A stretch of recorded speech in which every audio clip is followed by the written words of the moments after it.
Hello students, welcome to Shiny Maths. 8ஆம் வகுப்பு எடுத்துக்காட்டு 1.26 பார்க்கலாம்.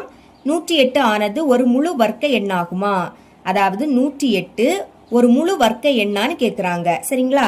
அதுக்கு ஃபர்ஸ்ட் என்ன பண்ணணும்னா 108 டா ஃபார்மெட்ல சால்வ் பண்ணணும். இங்க சைடுல சால்வ் பண்றேன்.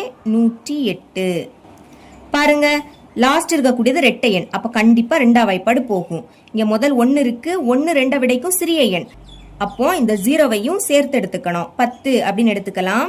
10ல 2 5 வாட்டி இருக்கும். 2 10 இங்க 8 இருக்கு. அப்ப 4 2 8. மறுபடியும் லாஸ்ட் ரெட்டை எண். அப்ப 2ஆம் வாய்ப்பாடு போகும். 5ல 2 2 வாட்டி இருக்கும். 2 4. இப்ப 5ல இருந்து 4 கழிச்சா பாக்கி 1. அதை மேல எழுதிருங்க. இது இப்போ 14. 14ல 2 7 வாட்டி இருக்கும். 7 2 14. இனி லாஸ்ட் எண் 7 வந்து ஒற்றை எண். ஒற்றை எண்ணா இருக்கிறதுனால கண்டிப்பா இது 2ஆம் வாய்ப்பாடு போகாது. 27 3ஆம் வாய்ப்பாடுல வரும். அப்போ 3 எழுதிக்கலாம். எப்போ வரும்னா 9 3 27. இனி 9 3ஆம் வாய்ப்பாடுல வரும். 3 3 9. அடுத்து 3 3ஆம் வாய்ப்பாடுல வரும். 1 3 3.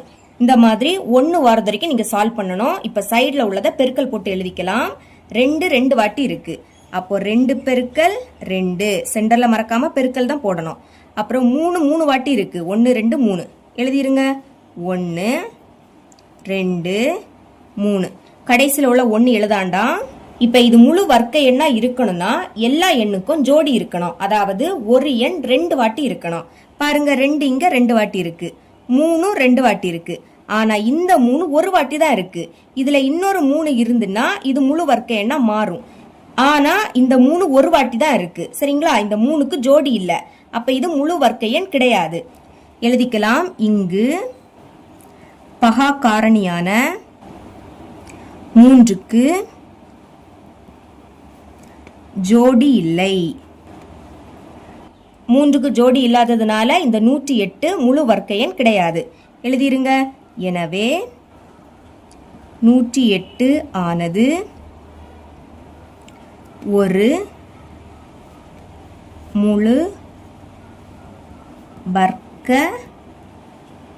எண் அல்ல. இப்படி எழுதிருங்க. இவ்வளவுதான் இந்த சம்.